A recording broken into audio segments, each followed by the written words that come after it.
હવે પવન સાથે વરસાદ આવવાની શક્યતા છે, પરંતુ તારીખ 27-28ની દરમિયાન લગભગ દક્ષિણ ગુજરાતના ભાગોમાં ભારે વરસાદની શક્યતા હતી અને હજુ કંઈક ક્યાંક થઈ શકે છે વરસાદ ભારે.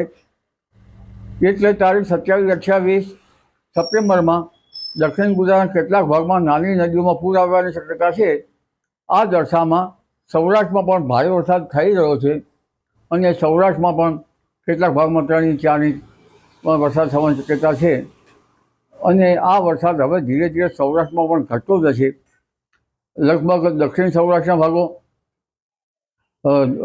આમાં જૂનાગઢના ભાગો, ગીરના ભાગો, આ ઉપરાંત અમરેલીના ભાગો અને ભાવનગરના કેટલાક ભાગોમાં વરસાદ થયો છે.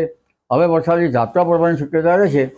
આ ઉપરાંત મધ્ય ગુજરાતના ભાગોમાં પણ ક્યાંક ભારે વરસાદી ઝાપટા પડી શકે. આ ઉપરાંત પંચમહાલના ભાગો, લીમખેડા, દાહોદના ભાગોમાં પણ ક્યાંક વરસાદી ઝાપટા પડી શકે. આ વખતે સાબરકાંઠા, અરવલ્લીના ભાગોમાં પણ ક્યાંક વરસાદી ઝાપટા પડી શકે. આ ઉપરાંત લગભગ ઉત્તર ગુજરાતના કેટલાક ભાગો, મહેસાણા, બનાસકાંઠા અને પાલનપુર, ડીસા,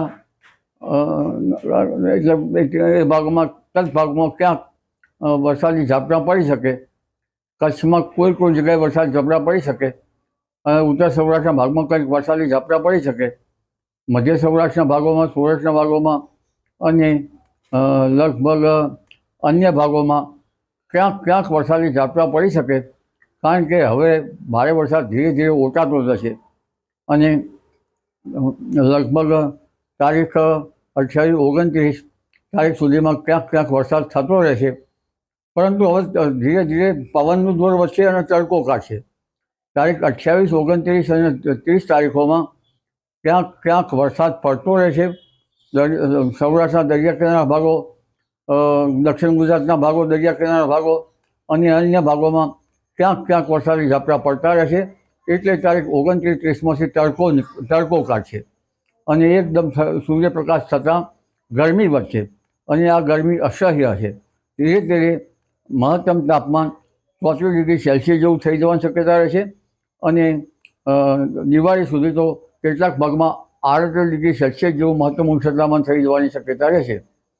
ગરમી વચ્ચે પણ વરસાદ થતો રહેશે.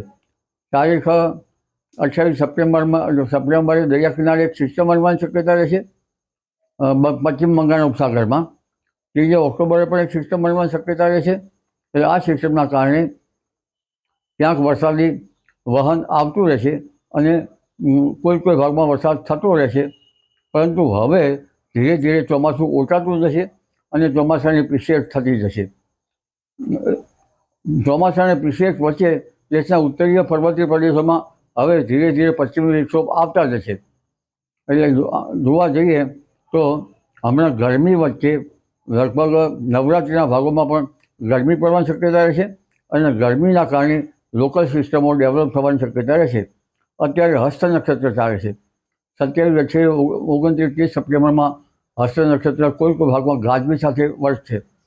આમાં ગાજવીજ વધારે હોય છે, પરંતુ હસ્ત નક્ષત્રમાં વરસાદ થયો છે એટલે આગામી ચોમાસું સારું જાય એવો જે પ્રાચીન વર્ષા વિજ્ઞાનમાં આવો ઉલ્લેખ જોવા મળે છે, પરંપરાગત જ્ઞાનમાં.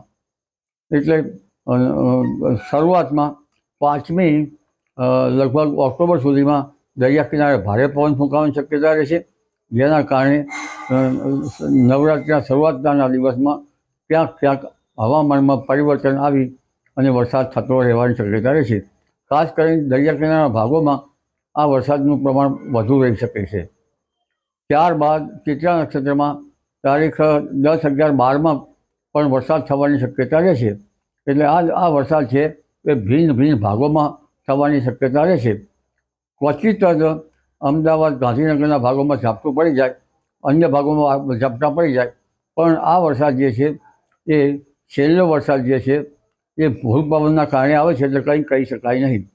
હસ્ત નક્ષત્રમાં લગભગ ભૂલ પવન વાતો હોય છે. એટલે 27, 29 સપ્ટેમ્બરને અને 30 સપ્ટેમ્બર પછી ધીરે ધીરે ચોમાસું ઓટાતું જશે, પીસેટ થતી જશે અને ચોખ્ખો ભૂલ થાય ત્યાં સુધી ચોમાસું ગણવું અને ચોખ્ખો ભૂલ થયા પછી ચોમાસાની લગભગ વિદાય થઈ ગણાશે. એટલે હસ્ત નક્ષત્રમાં ચોમાસાની વિદાય થવાની શક્યતા છે. ઓક્ટોબરના પ્રથમ સપ્તાહમાં લગભગ ગુજરાતના ઘણા ભાગોમાંથી ચોમાસાની પીછેહટ થઈ ગઈ છે. ચોમાસાની પીછેહટ થવા છતાં પણ વરસાદ આવતો હોય છે. હવે ધીરે ધીરે બંગાળ ઉપસાગરમાં સાયક્લોન બનતા જશે. તારીખ 10થી 13માં બંગાળ ઉપસાગરમાં હલચલ જોવા મળશે અને આ દશામાં 7થી 13માં અરબી સમુદ્રમાં હલચલ જોવા મળશે. એને તારીખ 14થી 28માં બંગાળ ઉપસાગરમાં એક સખ્ત વાવાઝોડું ફૂંકાવાની શક્યતા રહેશે, જેની અસર દક્ષિણ પૂર્વીય તટો ઉપર ખબર લઈ નાખે તેવો વરસાદ થવાની શક્યતા છે. જેની અસરના કારણે આ વરસાદ જે છે એ ગુજરાતના ભૂભાગોમાં લગભગ વાદળવાયુ સર્જન કરી શકે, ક્યાંક વરસાદ આવી શકે અને અરબી સમુદ્રની જે શાખાનો એ પણ તારીખ 28 સુધીમાં અરબી સમુદ્રમાં પણ એક ચક્રવાત આવવાની શક્યતા રહે છે. પરંતુ આ ચક્રવાત જે છે એ કદાચ ઓમાન તરફ જઈ શકે, પરંતુ તેના ટેકનિકો જે તે વખતે જ ખબર પડી શકે. એટલે હવે વરસાદ અને લા નીનોની અસર થાય તો આ વખતે ઠંડી વહેલી આવી શકે. લગભગ 29 નવેમ્બરથી 3 ડિસેમ્બર વચ્ચે ઠંડી આવવાની શક્યતા રહે છે અને ઠંડી વહેલી વધશે. આ ઉપરાંત 22 ડિસેમ્બરથી દેશના ઉત્તરીય પર્વતીય પ્રદેશમાં ભારે વરસાદ થશે અને ગાત્રો સિઝનથી ઠંડી પડવાની શક્યતા રહેશે. જાન્યુઆરી માસ ઠંડો હશે. ઠંડીની લા નીનો અસર છે કે ફાગણ માસ સુધી આવવાની શક્યતા રહેશે.